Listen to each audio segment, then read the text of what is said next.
You were lucky. Good afternoon. Good afternoon. We were just watching something on television that gave us a bit of a trip back down memory lane. Dust. Dust, yeah. Dust on the windows. No.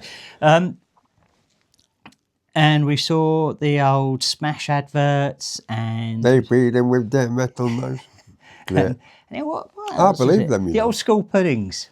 Yeah. Old school puddings in the good old days. Pink custard. Pink custard. You're spotted dick.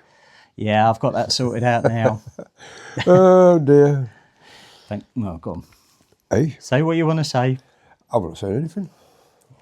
No, Go on. just, you know, it just started thinking about, brings us back to sort of nostalgia to what, because we just, as we do, don't we? As you get older, you sit there reminiscing about things, and possibly through rose-tinted glasses. Innocent times. About thinking, oh, that was lovely, but actually it was rubbish. Although, you know, that's a wide comment, but, you know, we would, you know, think, I mean, I've grown up in the 1960s, and it was a bit of a harsh, hard time. Although they stopped swinging that's when they stopped hanging people. Yeah. Stopped swinging. But it For was you know, I didn't realise how, till you get older, the sacrifices that parents made for us, as much until you put in perspective the sacrifices that we make.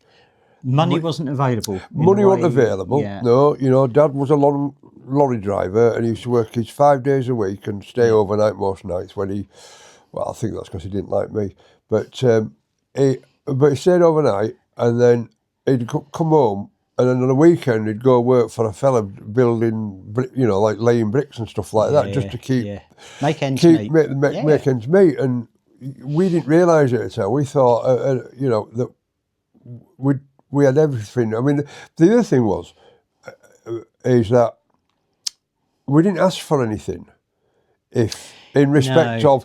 But then again, there wasn't anything choices. No, there weren't. You know, we weren't driven by peer pressure as much to have the latest thing. Because there wasn't a latest thing. There wasn't a latest thing, and even if there were latest things, there was always, you know. When Parkers came out in the early 70s when I was at school, you know, it's like, you know, you could buy one because you went to Leeds Market and bought one. Yeah. It might not have been a M38, whatever, flipping... I think airwear boots, I remember, probably a little bit later on, so nearer to being about 11, 12 years old, first year at school, comprehensive, and going to buy Oxblood airwear boots, and they were 8 hole, and I think they were £8 off the market. And you didn't see them really anywhere else. They weren't in shoe shops or anything like that. No. Not that I remember. No, I mean, there were specific shops. I think in Leeds there was a shop on Lower Briggate called Class. Yeah. And that's where you went and got your Harrington jackets and, you know, your Crombies and stuff like that, because they weren't sort of, well, you could go to Burton's and buy a Crombie, but it was a proper Crombie. It wasn't just one of these other things. But I just think we didn't realise at the time. You don't realise that what it was like, and it was fairly hard and difficult. It was basic, wasn't it? I mean, I remember probably a decade after you. But I remember, you know, in the early 70s, Dad used to do up old push bikes and sell them for a bit of extra money.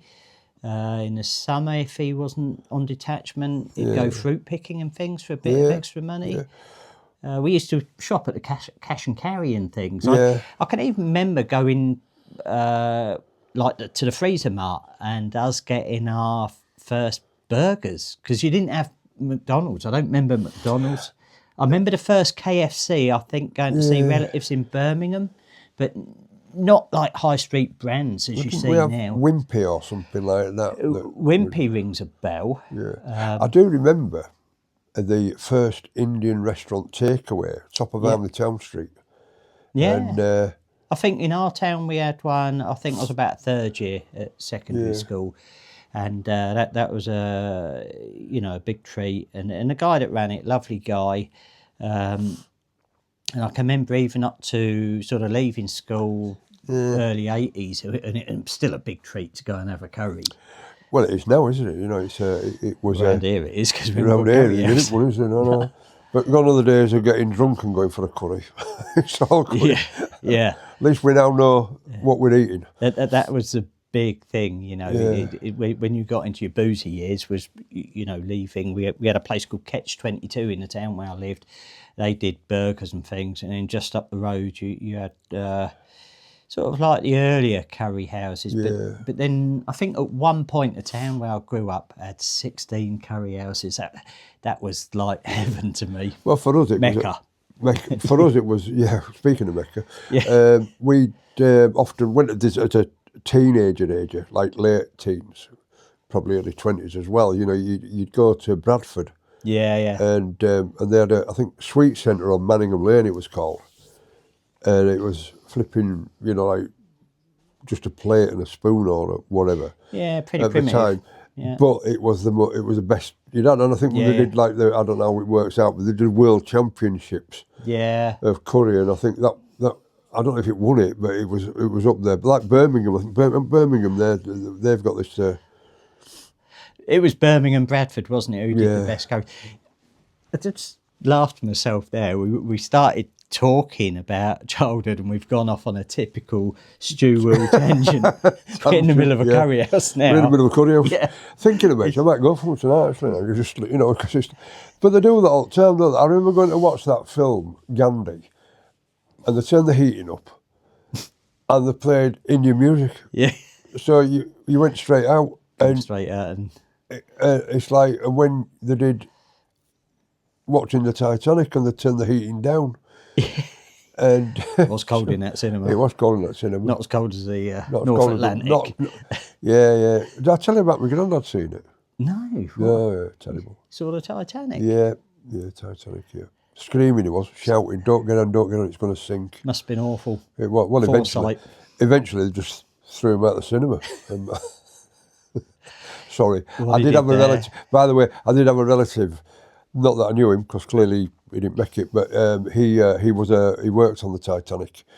Seriously, was a crew member and didn't survive.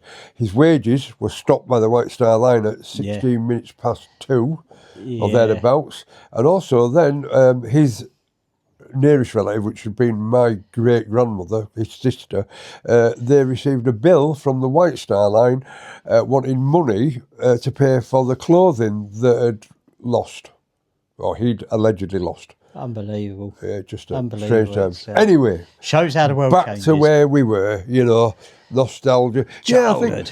Yeah, I think, and I guess that we are, the good old days, like, scabies, rickets, scarlet fever, people dying of flu. Well, I know they do it today, but, it was just, everything we do is we watch it back with like say, like again, with tinted glasses, look at all that great, fantastic. Like, I remember my grandparents saying, good old day, you were getting bombed. Bombs over there and stuff like that.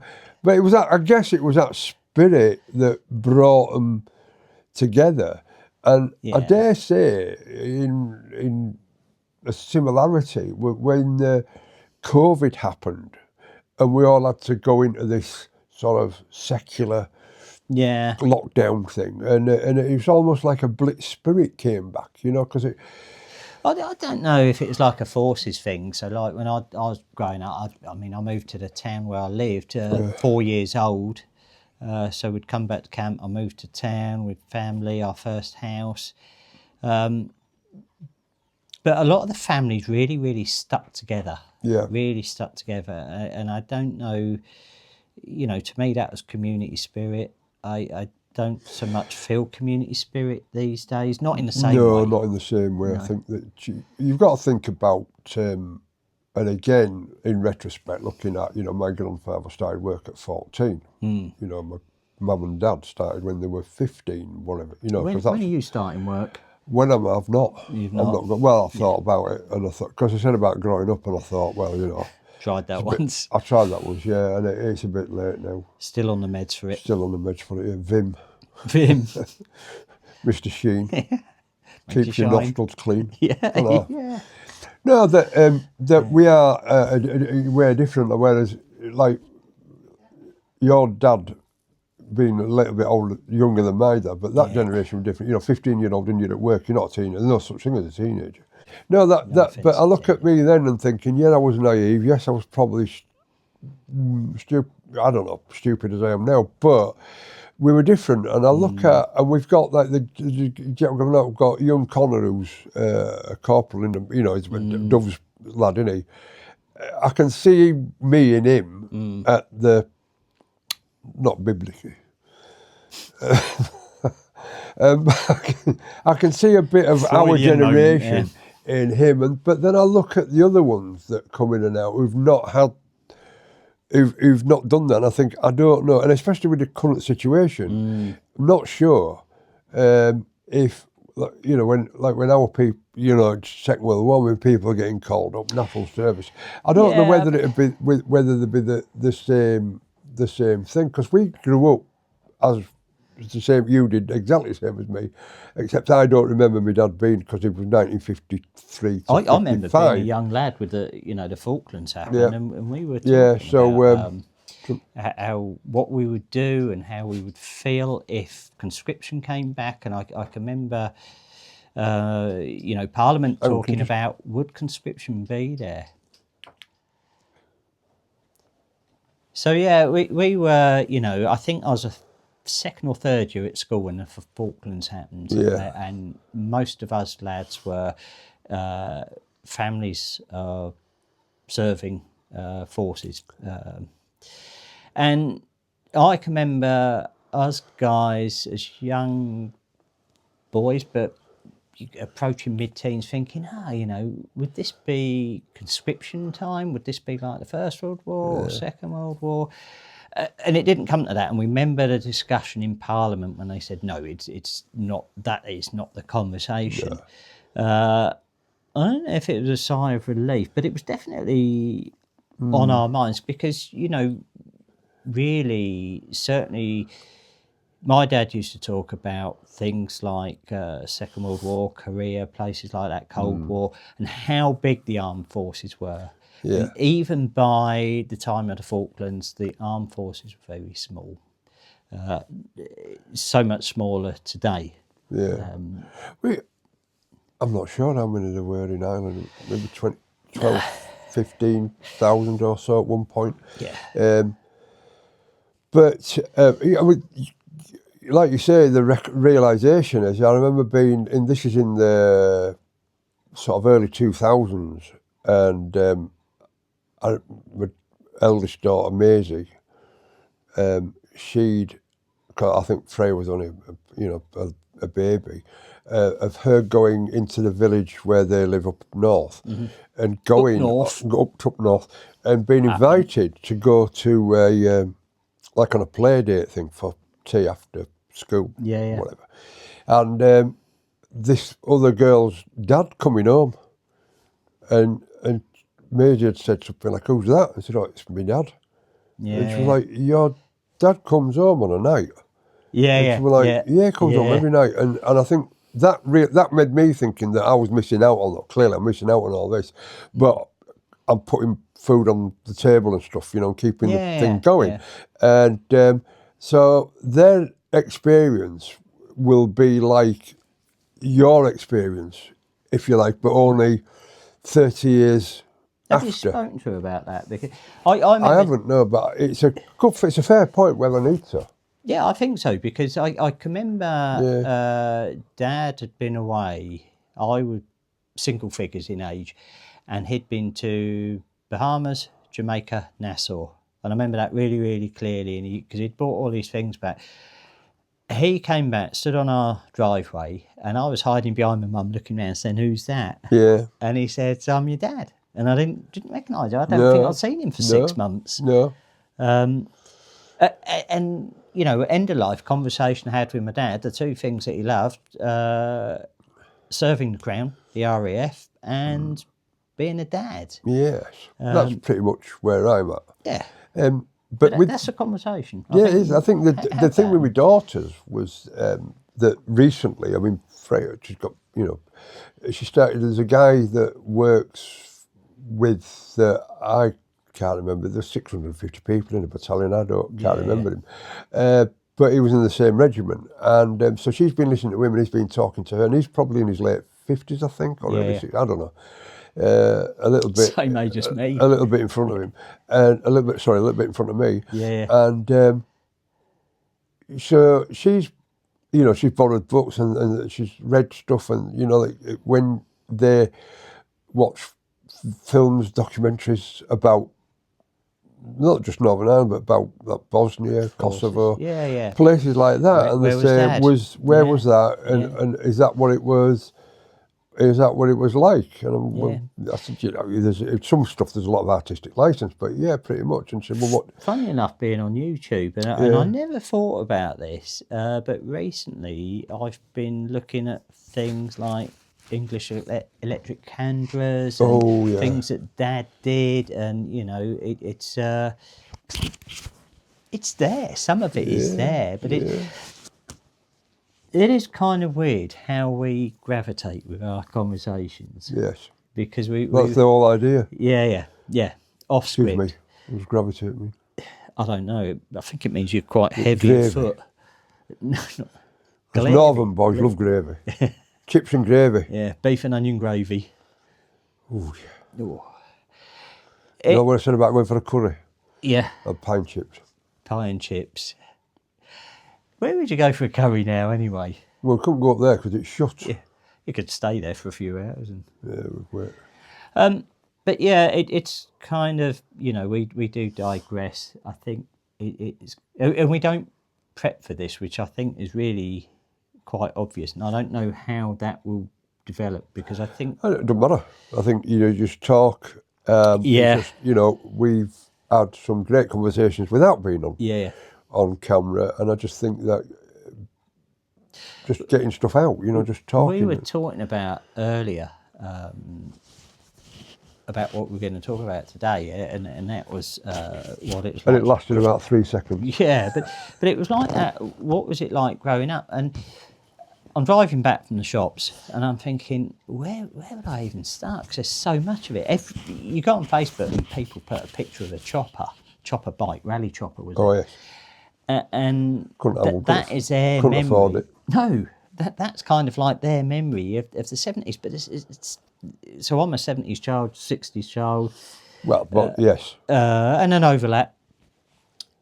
But that wasn't, not many of my friends had a bike like that, because that was kudos then. That was kudos then. Yeah. Who could actually afford that, or a rally grifter, or we all had second-hand bikes. And we were lucky. And if your tyre got knackered, you waited until you had enough money to go and get a tyre. So being without a bike was awful. I think I was about 11 or 12, I think, when I'd had little trikes and stuff, but when I got me sort of a Rally Hercules, it was called. Yeah. But yeah, it was... I've flown in a Hercules. I don't think that's the same thing. Yeah, I have as well. We digress again. We digress a bit. But it is, if you just give your ponder a thought and thinking about your own childhood and the bits that you remember, and again, and it resonates with you to think about what would it have been like. I wouldn't have liked to have been growing up today. I wouldn't have liked it. I quite enjoyed that sort of... I think there was more freedom then. Oh, God, yeah. I think this is definitely a conversation we will revisit. Yes, there is. I mean, because I vaguely, distinctly remember being about, and they'd already been caught, but in about I was about 7 or 8, about mum talk, because me and my sister, who was a year younger than me, we used to wander, you got booted out when it was light, and then you come back in when street lights went on. There's your football, get out. There's a green at the front. And there's no fear. And yes, there were people out there, because clearly at that point, then we got to learn about, only by overhearing conversations, about the Moors murders and stuff like that. But thinking, in Manchester, that's it was only 30 mile away. Yeah. Was Manchester? Yeah. Well, the Saddleworth Moor, but it was like it could have been another planet for all I knew about, and lots of things happened in there. And salient point, I suppose, for me was like watching. When I look back now, watching England win the World Cup in '66, and the moon landing. I was minus 1 year old. No, you know, things like that stick with you forever. To think that I was lucky to have been there. But again, each generation has its own memories, its own things that anchor them to that. Anchor them to that thing.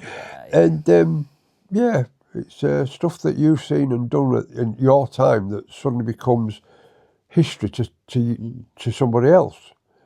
We need to call it a day. We're at the end of our time. It's a day. It's a day. Friday. 5 to 5. It's Crackerjack. If you've enjoyed today's conversation, please give us a like and subscribe. We will be back. We will be getting more subjects. We're getting into a groove, I think. We're getting into a groove, and hopefully sooner when I get my new teeth, I'll be I'm not getting any. I don't think you'll get any, no. All right. Yeah. Be good.